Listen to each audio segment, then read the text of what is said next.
In the presidential race, polls show the number one issue for voters is the economy, and they also show a close split between which candidate would be best on that issue. Vice President Harris, since Vice President Harris took over the top of the Democratic ticket, she's made significant gains in the minds of voters when it comes to how they think she'd handle the economy. According to a new national survey by Reuters and Ipsos, former President Trump does lead on the issue, but only by 2 points, 43% to 41%. The Hill White House columnist Niall Stanage joins us to discuss. Niall, both candidates are talking about economics issues in battleground states today. Let's start with Trump, who's in North Carolina. His speech is supposed to focus on the economy and his vision of Made in America.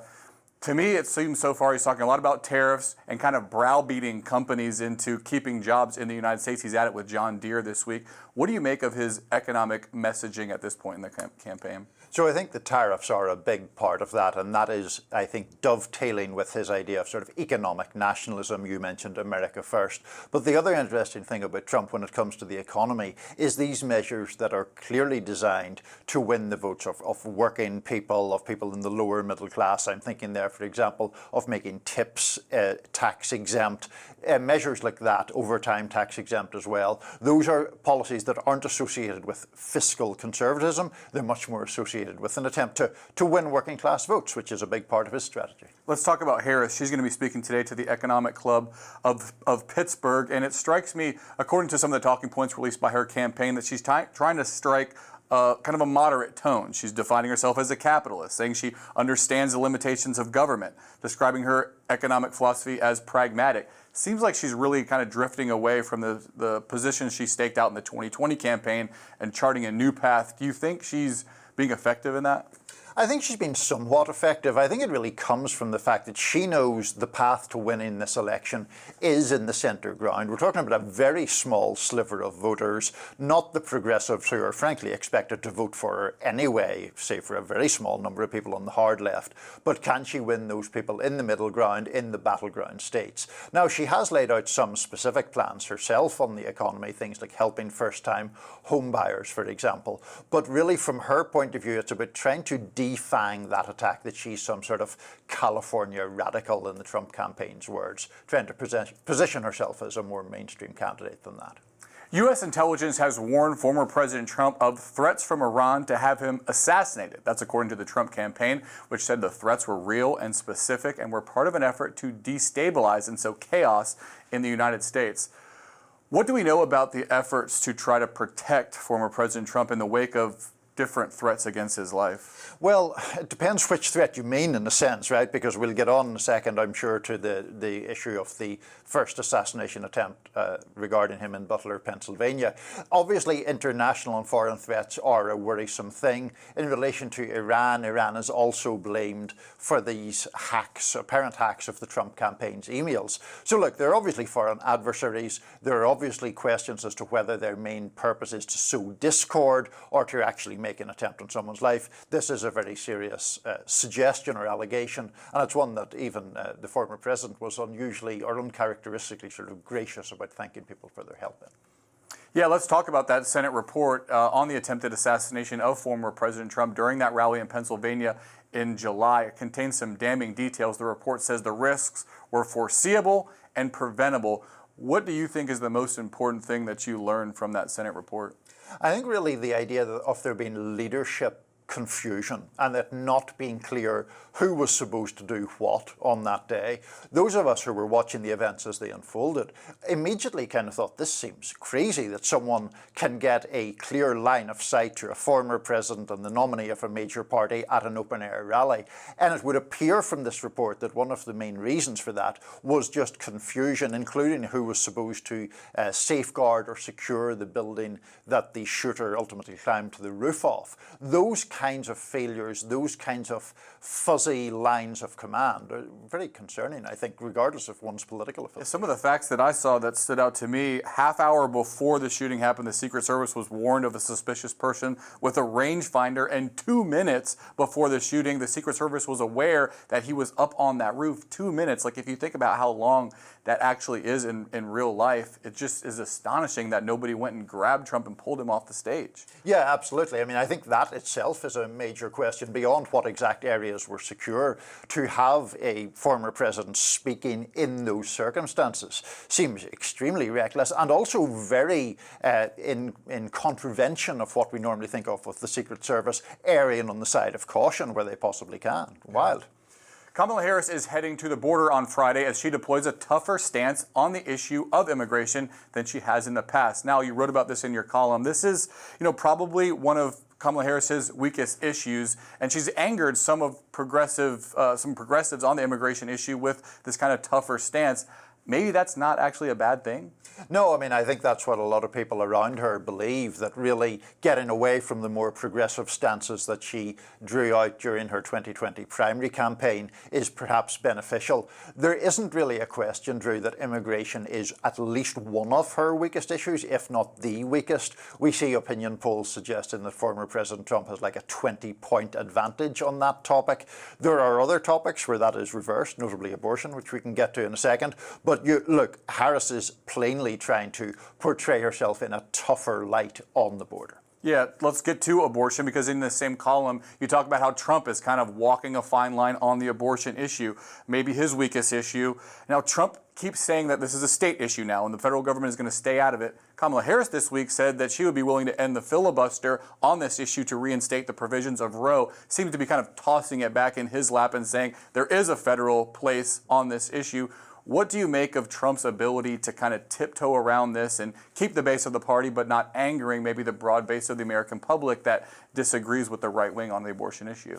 Just as a matter of political strategy, that is a very difficult trick to pull off, because you're talking about trying to placate a base that is in some parts very militantly anti-abortion, while also preserving your electability with much more moderate voters, particularly female voters in the suburbs. Now, Trump has tried to do that, as you say, by stressing that it's a state's issue, by sort of being a little bit vague about whether he would sign a federal ban, saying that the votes aren't there to accomplish it, so the question doesn't arise. He's trying to make the issue a little less sharp and a little less disadvantageous to him. But it's a very difficult thing to accomplish, and the polling doesn't suggest he's been successful so far. He kind of wants to have his cake and eat it too, and maybe if he can flood the zone with something that each side can devour, that's actually maybe the best place for him to land on a difficult issue. Yeah, or just reduce the deficit that he has there in polls. I mean, he is about 20 points down on that topic, the very mirror image of Harris on the border. So I think, if you can even reduce that gap to any degree, then that is a political goal accomplished. Fox News anchor Bret Baier says it's Donald Trump, not Kamala Harris, that's standing in the way of a second presidential debate between the two on his network. He made the comments on the podcast of conservative commentator Hugh Hewitt. Now, Trump has so far said no to CNN. Now, apparently, he's saying no to Fox News. Is this a tenable position for Trump to hold leading up to the election as Harris continues to pressure him to accept another debate? It just seems not like a position that Trump, with his persona and his personality, wants to be in. I think that last point is really the key one. I mean, Trump takes great pride in this sort of alpha male or hyper macho kind of persona, and for him to seem to be running scared of a second debate, especially on Fox News, it is not a good look for him. Now, he may still think that the disadvantages outweigh the advantages. He may stay away from it, but it does give Harris and the Democrats a capacity or an ability to try to position him as if he's like chicken, basically, and that's not a good thing. Be interesting to see how hard she goes on this, and if it's something she starts chiding him and trying to goad him into a debate, because like we saw in the last debate, she's able to get under his skin. Be interesting to see if she can get him to commit to this other debate.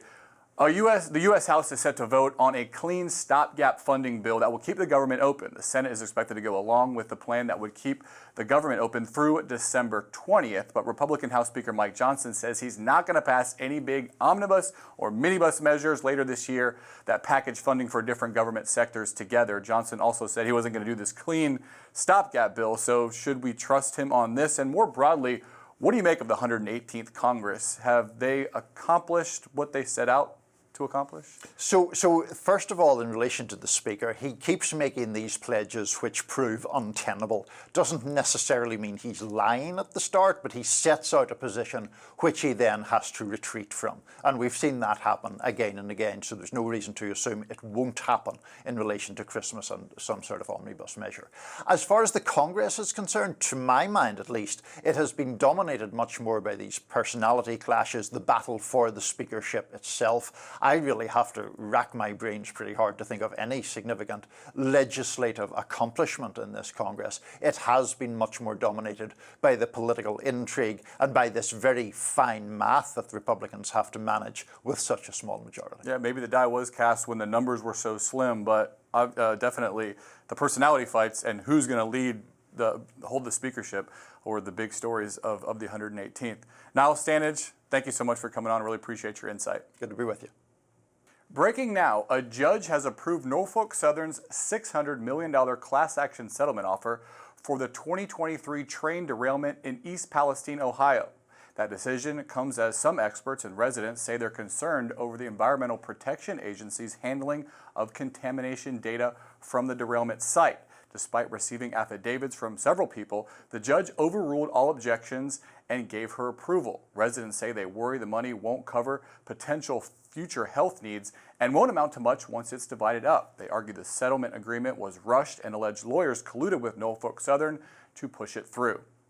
New polling shows Vice President Harris with a commanding lead over Donald Trump among young people. According to a national Harvard youth poll released this week, registered voters between the ages of 18 and 29 break for Harris by a whopping 23 points, 52% to 29%. That gap expands to 31 points among likely voters.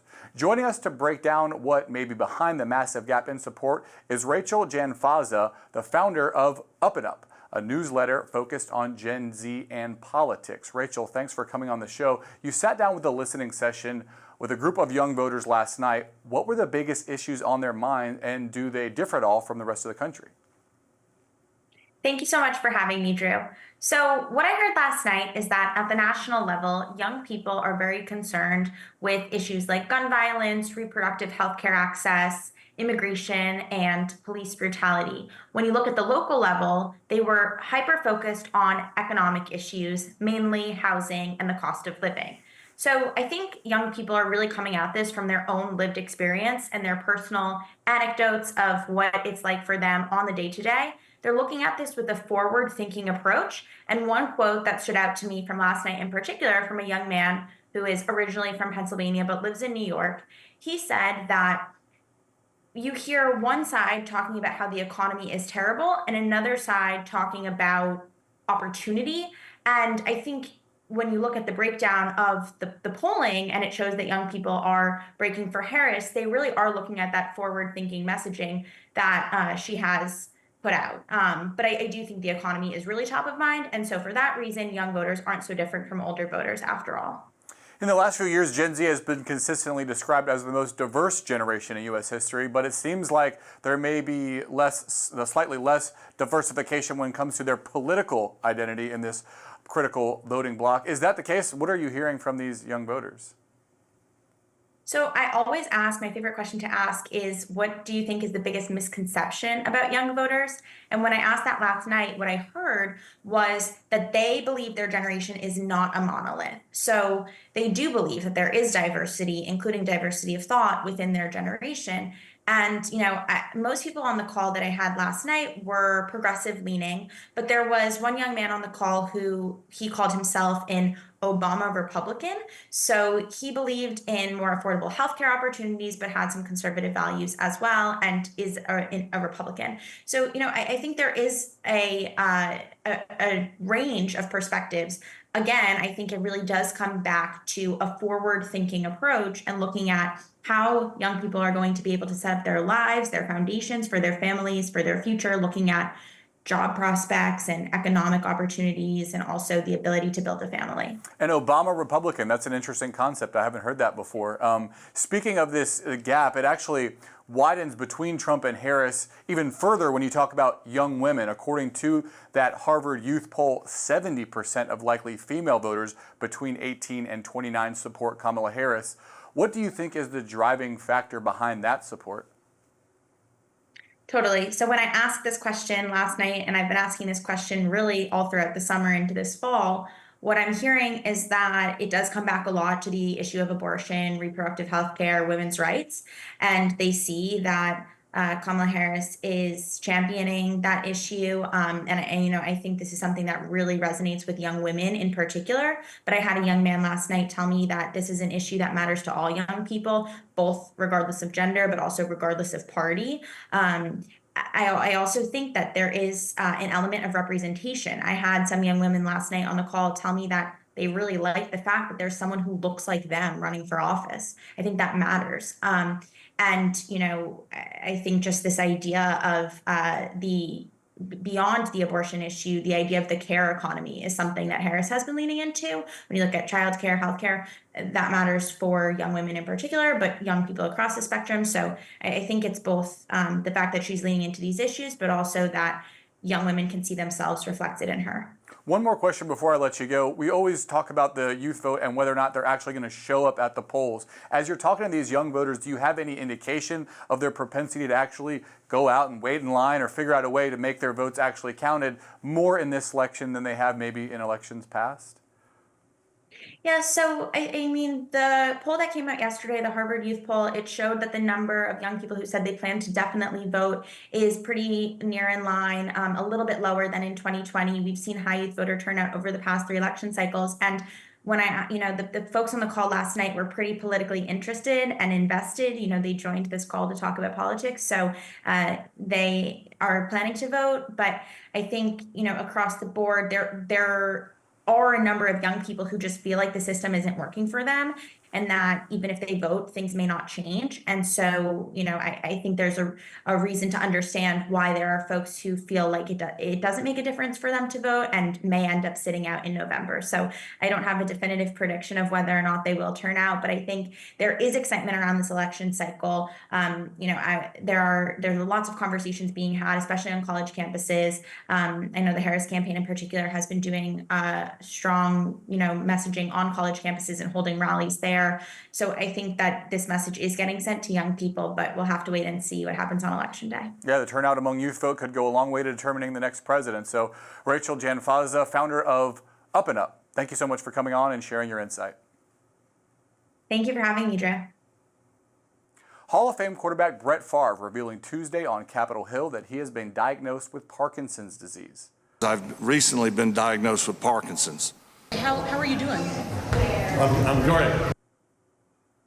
The former NFL superstar making those comments after testifying before the House Ways and Means Committee. That testimony came in the wake of allegations that he was part of a scheme to use government assistance funds for personal projects. Favre suggested in his testimony his diagnosis was caused by concussions sustained during his 20-year career in the NFL. He also testified officials in the state were to blame for the misuse of funds.